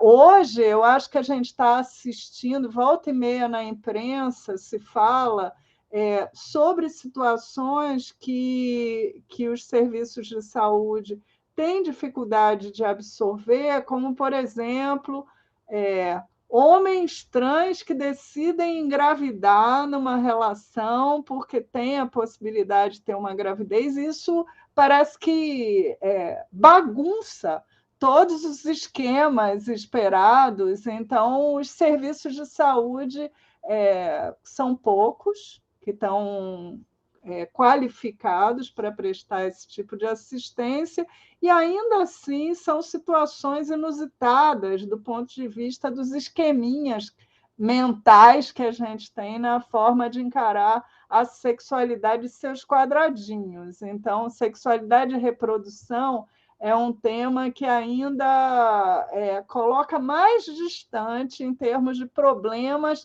que essa população tem que enfrentar, né? Em relação ao parto cesáreo que você levantou, eu recomendo, para quem não conhece, os resultados da pesquisa Nascer no Brasil, que foi conduzida pela professora Maria do Carmo Leal, da Fiocruz. É a única pesquisa de cunho nacional, né, um inquérito de mulheres no puerpério e que, inclusive, tinha um projeto aprovado para fazer o Nascer no Brasil 2, e durante esse período sombrio aí de Temer e Bolsonaro, o financiamento foi suspenso, né? E o que permitiria avançar em termos da produção de conhecimento sobre o nascimento, as condições de nascimento de uma forma bastante rica. E aí eu queria trazer uma das contribuições dessa pesquisa e de algumas outras que têm mais locais, né? Em relação à interseção de gênero e raça. Como é que isso se traduz em termos gênero, raça e classe, né? A gente tem hospitais privados onde praticamente 100% dos partos são cesarianos, né? A Simone Diniz, que é uma pessoa que eu respeito muito, que é da Faculdade de Saúde Pública da USP, e vem trabalhando com essa temática do parto, ela chama de fenômeno de pessimização do parto. O parto ele é pessimizado, e isso, do ponto de vista cultural, faz com que as mulheres anseiem, entre aspas, por uma cesariana, como se o parto normal fosse algo não desejável. Os artigos que ela tem produzido são muito esclarecedores sobre essa discussão. E também no Nascer no Brasil se mostra, a Simone tem um artigo que é em inglês que fala do corte acima e o corte abaixo. As mulheres de camadas altas com muito mais cesáreas e as mulheres de camadas menos privilegiadas com uma prática que é absolutamente banida desde os anos 80 e continua sendo praticada no Brasil, que é a episiotomia. Então, esses fenômenos eles são recortados por gênero, raça, classe.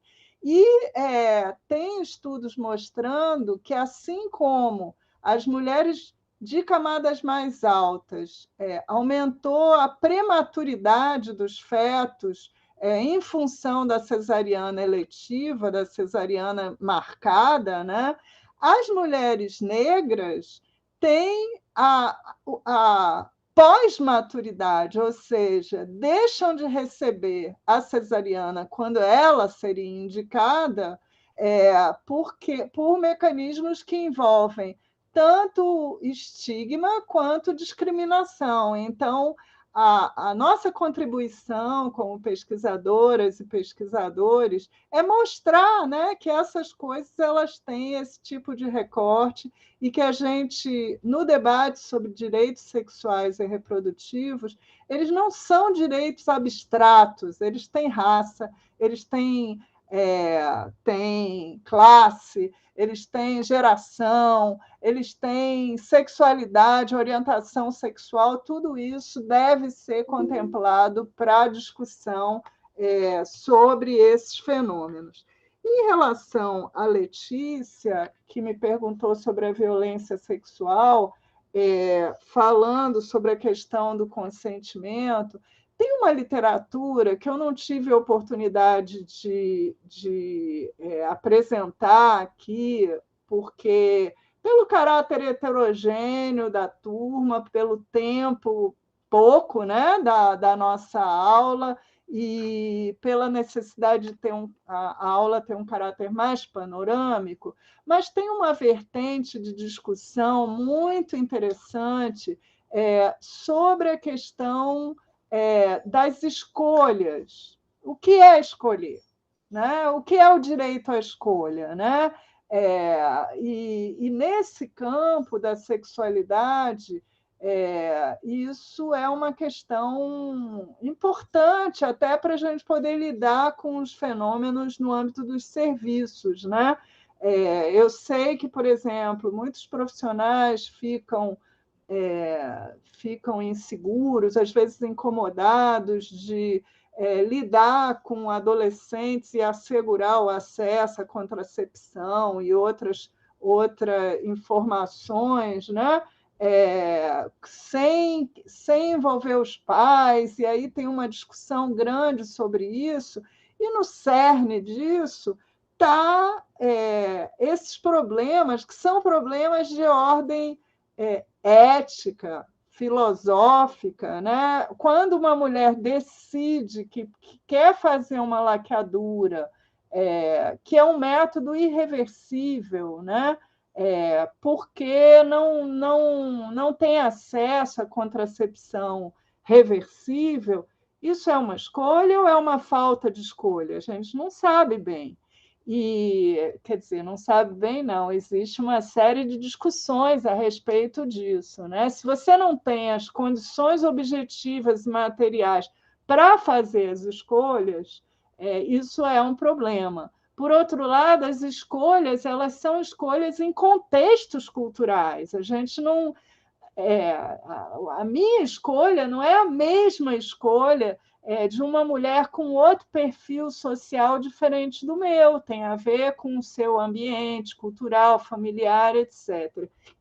Então, não é uma discussão simples, mas é uma discussão que eu acho que vale a pena ler a respeito para poder a gente tomar decisões de forma informada como profissionais de saúde. Tá? E no caso da sexualidade na adolescência, uma coisa é violência sexual. Né? Violência sexual não tem discussão, e isso é comum, e a gente vê isso nos serviços, vê isso na imprensa, na mídia, situações bastante dramáticas, inclusive. Aquela moça que acabou de casar com o prefeito, lá em Santa Catarina, Paraná, sei lá onde, com 16 anos, casa com um prefeito que tem 65, isso é uma escolha ou não é uma escolha? Ela é uma moça que tem uma situação relativamente privilegiada. A gente não está falando da mesma situação de meninas que, às vezes, são obrigadas a se prostituir. Isso é escolha ou não é escolha? Como é que é isso? Né? É uma violência ou não é uma violência? Todas essas medidas que têm um caráter, vamos dizer assim, universal, por exemplo, a idade de 14 anos, 16 anos, elas têm um caráter universal, porque as políticas públicas elas precisam desse recorte para poder se viabilizar. Obviamente, quando você está falando de 14 anos, de uma menina super protegida, de família rica, é diferente de uma menina que aos 13 anos já está cuidando dos irmãozinhos, já tem que trabalhar. Em termos de estágio de maturação, é diferente. Mas só que as políticas públicas elas precisam desses marcos, do mesmo jeito que a gente define. A aposentadoria será a partir dos 60 anos. É óbvio que uma pessoa que começou a trabalhar com 15, aos 60, ela está toda alenhada, e é diferente de alguém que estudou, fez nível superior e vai trabalhar numa profissão de nível superior também. Mas as políticas públicas precisam disso, né? Desses recortes, que são recortes etários. E a questão do consentimento, ele também é uma coisa curiosa, porque nós, fazendo pesquisa com escolares, nós encontramos uma proporção muito alta de meninos, rapazes, jovens, falando que tinham feito sexo contra a vontade. E nós ficamos intrigados com aquilo. Por que eles estavam dizendo isso? Será que era tão alta a violência sexual contra aqueles meninos? E resolvemos, então, na pesquisa Gravade, o nosso questionário, ele cerca o tema.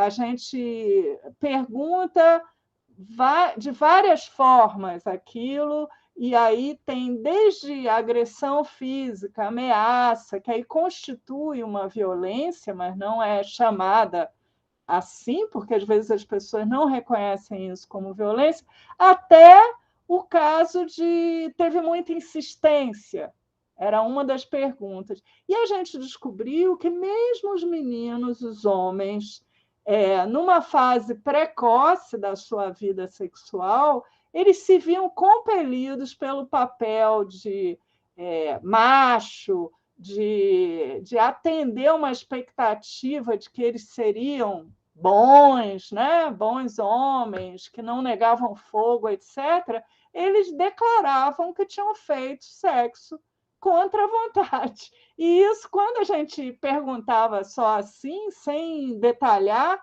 a gente encontrava, então, uma proporção alta.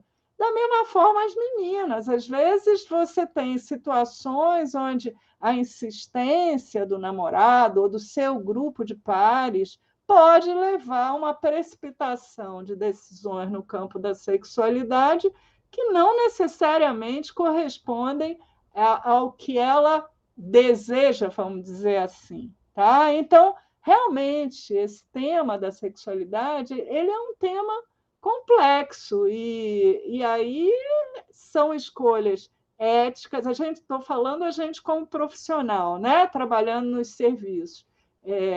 São escolhas éticas, são escolhas que têm que estar alimentadas por muita leitura, discussão, debate, no sentido da gente se sentir mais seguro de lidar com essas situações que se apresentam nos consultórios, nos serviços, nas aulas, nas ações de educação em saúde, né? Às vezes a gente se depara com isso. Então, alguém perguntou onde é que encontra como é que se diz, o filme Meninas. Eu dei uma olhada rápida aqui, parece que na Amazon tem Meninas. É muito legal esse filme, é muito comovente e denso, apesar de ser com uma linguagem simples, não é um filme cabeça, vamos dizer assim, não. Ele é muito eloquente com os exemplos, é a trajetória, se não me engano, de 4 ou 5 meninas, completamente diferente a relação com a maternidade. E acho que foi Letícia que perguntou sobre referências, né? Eu não sei, eu começo a falar muito a indicação de leitura sobre as escolhas, eu mando. Tá? Já anotar todas essas promessas, porque, Davi, você me ajuda também, viu? Tá bem. Tá bem, Estela. Estela, nós encontramos o filme Meninas no YouTube. Então tá fácil de colocar, você coloca no YouTube filme Meninas. Alguém acabou de postar aqui também, o link, dá para assistir. Tem ele completo no YouTube. Ele é lindo, eu adoro a Sandra Werneck como cineasta, e ele é um filme muito bacana. Excelente. A Helenilda Santos, que tinha levantado a mão anteriormente, eu chamei e ela acho que não conseguiu fazer a pergunta. Helenilda, você nos ouve? Se a Helenilda não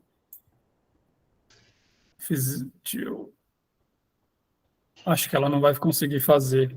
Helenilda, se estiver ouvindo, tiver algum problema técnico, pode escrever sua pergunta no chat que eu leio, tá? Então, a gente tem 2 perguntas Estela, que vieram pelo chat. Tá? A Janaína Turcato e a Ludmila Santos, elas perguntam, queria saber o que a professora pensa sobre as políticas de promoção da dignidade menstrual e por que levamos tantos anos para falar de algo que atravessa a vida de todas as mulheres.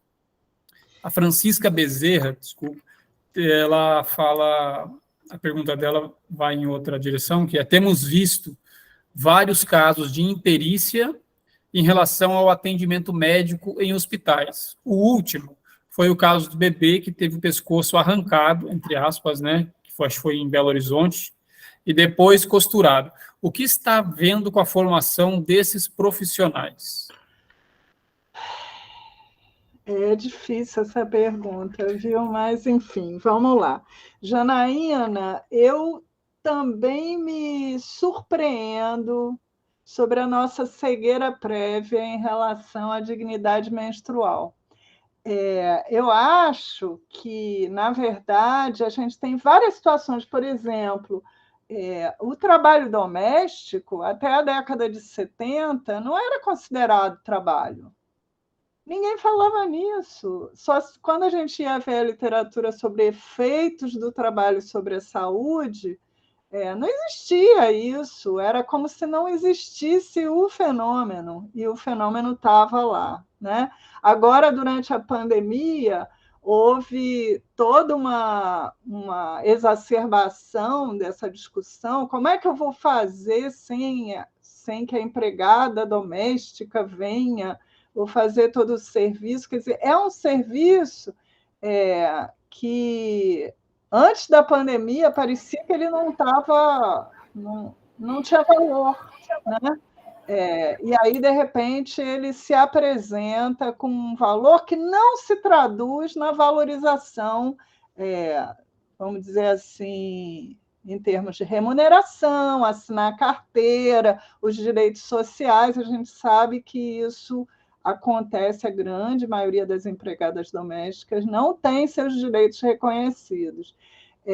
Eu acho que a questão da dignidade menstrual ela é uma iniciativa da maior relevância, né? Acomete todas as meninas, mulheres, principalmente as mulheres jovens, pobres, né?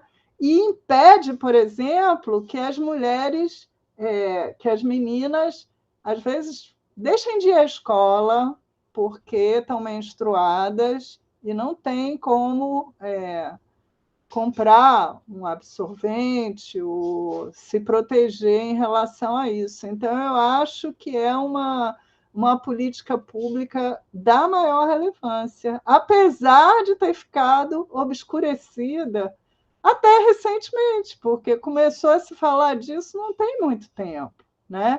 E é uma coisa que atinge um monte de mulheres jovens, de mulheres pobres, e é um direito básico. Por que isso não está na cesta básica, né, do SUS?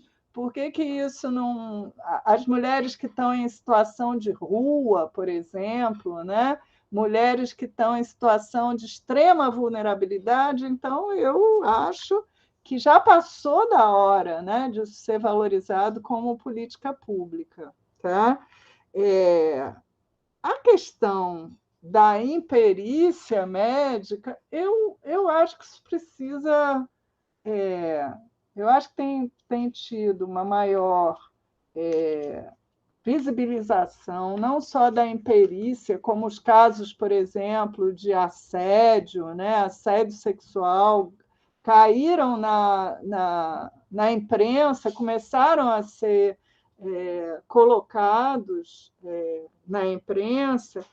A questão da imperícia, eu acho que precisa ser conhecido, as pessoas têm que ser responsabilizadas e, se tiverem culpa, punidas, e provavelmente isso reflete uma expansão do setor privado, da formação de profissionais que eu não sei, eu não conheço muito esse tema, é só especulativo, eu acho, é opinião, não está embasado por nenhum conhecimento específico que eu, como professora,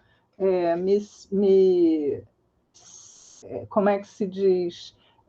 Eu poderia falar se eu tivesse maior acúmulo sobre isso. Eu vejo, acho que é uma questão para ser... porque a ação, né, dos profissionais de saúde, ela tem que estar regida por critérios éticos, de qualidade, entendeu? E isso é impossível não valorizar. Mas, na verdade, a gente tem uma combinação que tem a ver com formação e tem a ver com a publicização, a divulgação desses problemas que provavelmente aparecem mais do que eles estão presentes na mídia. Tudo que eu puder dizer aqui vai ser opinativo, não é nada que eu possa contribuir com maior embasamento. Tá? Perfeito, Estela, muito obrigado por essa aula que você nos trouxe, reflexões excelentes. Eu tenho dito que, com certeza, cada um dos nossos participantes aqui tem um agradecimento especial para fazer, por você estar aqui conosco hoje, compartilhar seu conhecimento. Muito obrigado, a gente não vai se estender. É a primeira vez que a gente consegue terminar exatamente ao meio-dia. E começou na hora. E começou na hora. A aula também no tempo. Bom, muito bom mesmo. Muito obrigado pela sua participação, mais uma vez. Eu agradeço também, viu, Davi? Eu acho que foram ótimas as perguntas. Eu só lamento que a gente não esteja se vendo de perto. Mas eu acho que, de fato, essa questão da democratização, né, do conhecimento com o uso de tecnologias, ela é uma coisa que vocês estão de parabéns, porque o alcance é muito maior, né? Mas eu estou à disposição, eu vou ver se eu cumpro o que eu prometi aqui, mando para vocês, e eu desejo sucesso nas próximas aulas, tá bom? Eu acho que foi uma experiência muito bacana. Eu agradeço, tá bom? Perfeito.